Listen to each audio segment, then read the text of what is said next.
Halo teman-teman, jumpa lagi dengan aku, Linda. Kita lanjut ke buku baru ya.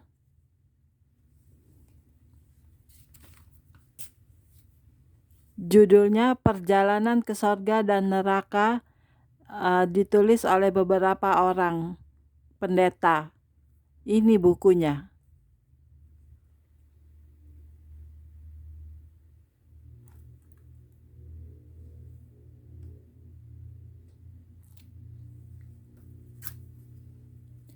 Oke, mari kita mulai.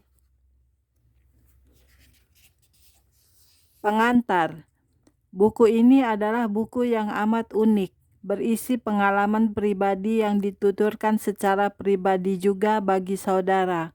Lewat pengalaman perjalanan rohani ke sorga dan neraka dari saudara-saudara kita ini akan meneguhkan betapa benarnya perkataan Tuhan Yesus kita. Tentunya tidak ada orang yang bisa dengan sempurna menceritakan apa yang ia rasakan atau alami. Kendala manusia untuk menggambarkan segala sesuatunya pastilah ada. Namun hal itu tidak akan mengurangi makna dan perjalanan yang bisa kita petik darinya. Buku ini sampai kepada saudara untuk membawa kita semua semakin cinta kepada Tuhan Yesus dan menjauhi yang jahat. Baginya lah semua kemuliaan. Pendeta Petrus Agung Purnomo.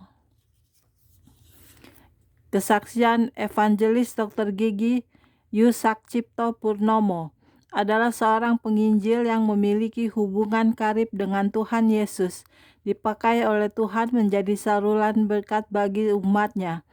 Suatu saat saya ikut dalam satu kebaktian di Gereja Isa Al-Masih Jemaat Pringgading Semarang. Ketika itu pendeta Tan Hock Chuan mengatakan, jika saudara percaya kepada Yesus Kristus, maka Yesus menyediakan tempat di sorga bagi kita. Saudara dan saya akan masuk sorga. Mendengar kalimat itu, saya tidak langsung mengaminkan. Justru saya mempunyai rencana akan menanyai pendeta itu setelah khotbah, apakah dia pernah melihat sorga. Ini adalah sifat pemberontak saya waktu masih muda. Saya memang tidak mudah menerima isi khotbah, tetapi Tuhan segera mengingatkan saya dengan mengatakan, anak nakal. Tuhan membela pendeta itu karena ia hanya memberitakan isi Alkitab, jadi tidak melakukan kesalahan. Tetapi Tuhan segera memerintahkan saya, ikut aku sekarang juga. Saya bertanya, ikut kemana? Katanya kamu mau melihat surga, tanya Tuhan. Saya hanya bertanya apakah pendeta itu sudah melihat surga, bukan saya yang ingin melihat. Tuhan tidak menjawab lagi tetapi langsung membawa saya.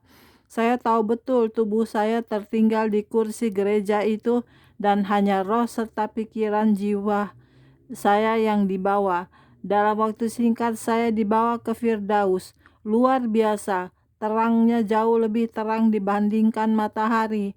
Beberapa ratus kali lipat tetapi tidak silau dan tidak panas. Bahkan terasa sejuk melebihi sejuknya mesin pendingin. Menurut Tuhan, itu adalah terang dari dirinya sendiri. Karena damai sejahtera yang Tuhan berikan tidak seperti damai sejahtera yang bisa diberikan orang lain di dunia. Rumput di Taman Firdaus itu pun sangat mengagumkan, seperti karpet tebal. Bila diinjak ambles, namun setelah itu pulih kembali, dan mereka pun kemudian bersorak, haleluya. Jadi di mana-mana semua memuji Tuhan. Tidaklah heran jika Tuhan mengatakan, mengucaplah syukur dalam segala hal, sebab jika Anda sedang diinjak, itu menunjukkan Anda sedang diproses. Nah, bagaimana sampai saya mengetahui bahwa jiwa saya ikut Tuhan diajak jalan-jalan ke sorga? Karena Alkitab berkata, apa yang kamu ikat di bumi akan terikat di sorga, sedangkan saya tidak mempertahankan apapun. Anehnya, ketika di sorga pun sifat mata keranjang saya tetap masih muncul. Ketika berjalan-jalan dengan Yesus di taman itu, Tuhan pun mengetahui jika saya ingin tahu seberapa cantikkah wajah malaikat di sorga. karena kabarnya malaikat itu cantik-cantik. Tuhan pun segera mengetahui hal itu dan hanya mengatakan, "Di sini tidak ada dosa." Saya pun masih bertanya lagi kepada Tuhan, "Saya berdosa apa, Tuhan?" Tuhan menjawab, "Apa yang kamu cari dari tadi? Anda tahu bahwa baru memikirkan hal semacam itu saja sudah merupakan dosa. Anda yang masih muda-muda, sadarilah bahwa Anda memiliki banyak pikiran dan banyak ikatan." Setelah itu Tuhan menanyakan, "Kamu lihat, apakah semua yang tertulis di dalam Alkitab sama dengan kenyataan di sini? Sekarang kembalilah ke dunia dan saksikan apa yang telah kamu lihat. Jika mereka yang masih di bumi tidak percaya, merekalah yang akan rugi sendiri. Namun aku tidak akan menuntut kamu, karena kamu sudah lihat sendiri dengan pikiran, jiwa, dan rohmu." Lalu saya disuruh pulang kembali ke dunia. Saya tidak mau, saya sudah merasakan enaknya di sorga, jadi saya segan pulang kembali. Tuhan mengingatkan, "Tubuhmu masih di gereja." "Biar," jawab saya. Tetapi Tuhan tetap meminta saya untuk kembali lagi ke dunia. Setengah jam saya diajak Tuhan berjalan-jalan di sorga. Tuhan meminta saya untuk menyaksikannya kepada orang-orang. Jika Tuhan memilih hamba-hambanya, biarpun saya dikandung oleh ibu saya yang belum Kristen, biarpun saya waktu itu dibuang, biarpun saya cacat, tetapi bila Tuhan mau, maka Ia memilih sejak permulaan, dan saya disuruh mengalami segala perkara. Makanya Anda tidak perlu melihat keadaanmu sekarang. Anda tidak perlu pusing. Itu jangan dijadikan masalah, karena Allah sanggup mengubah kutuk menjadi berkat. Saya pernah ditunjukkan oleh Tuhan seorang konglomerat yang baru bertobat. Waktu itu ada sebuah kelas dan saya disuruh mengajar. Saya kaget dan bertanya kepada Tuhan, "Mengapa konglomerat itu menjadi anak kecil di sorga?" Tuhan menjawab, "Karena ia baru saja bertobat, sekalipun usianya sudah 60 tahun lebih. Jadi sekalipun Anda sudah opa dan oma, tetapi jika tidak dewasa rohani, maka nanti di sorga Anda akan menjadi anak kecil. Sebaliknya, cucu Anda, bila di dunia tingkat rohaninya lebih dewasa, maka nanti di sorga ia akan menjadi lebih besar. Yang diukur Tuhan bukan usia Anda, tetapi tingkat kerohanian Anda. Yang diukur Tuhan bukanlah berapa tahun Anda menjadi orang Kristen, tetapi Anda berbuah atau tidak. Yang dituntut oleh Tuhan adalah buah-buah roh. Tuhan tidak akan menanyakan kepada Anda sudah memenangkan berapa jiwa, tetapi Anda sudah berbuah atau tidak. Anda tahu bahwa mendapatkan jiwa yang mau bertobat adalah anugerah.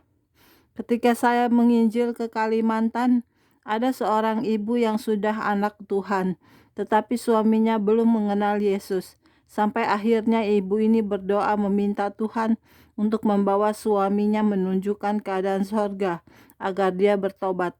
Benar juga, suatu sore roh suami itu dibawa ke sorga dan ditunjukkan banyak hal tentang sorga.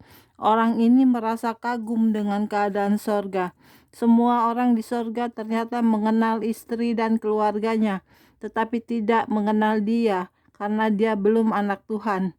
Jadi bila Anda masuk ke sorga kelak, semua orang di sana akan mengenal nama Anda, dan mereka semua akan beramai-ramai menyambut Anda kelak.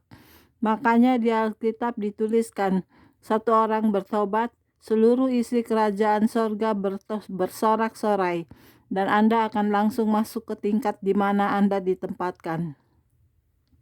Sorga tingkat pertama tidak ada apa-apanya, adanya rumah besar tanpa kamar yang dihuni banyak orang. Namun ternyata banyak hamba Tuhan berada di tempat itu, karena para hamba Tuhan umumnya sudah mencuri kemuliaan Tuhan. Juga bila Anda masuk di sorga tingkat 2, semua orang juga akan menyambut Anda. Bila Anda berada di sorga tingkat pertama, misalnya Anda mau bertemu Rasul Petrus, yang langsung Anda kendali tambahan tanpa harus dikenalkan, Anda pun bisa melakukannya. Saya juga menyuruh istri saya untuk meminta kepada Tuhan agar ditunjukkan keadaan sorga. Ini terjadi ketika istri saya hampir meninggal. Ia juga dibawa ke sorga dan bertemu Rasul Petrus, Rasul Yohanes, dan kemudian bertemu Yesus. Istri saya mengatakan, ia masih ingat saya karena saya masih menunggu dia. Kemudian Tuhan berkata, ingat, kamu boleh pulang, namun kamu jangan kehilangan jiwamu. Ia balik lagi ke dunia.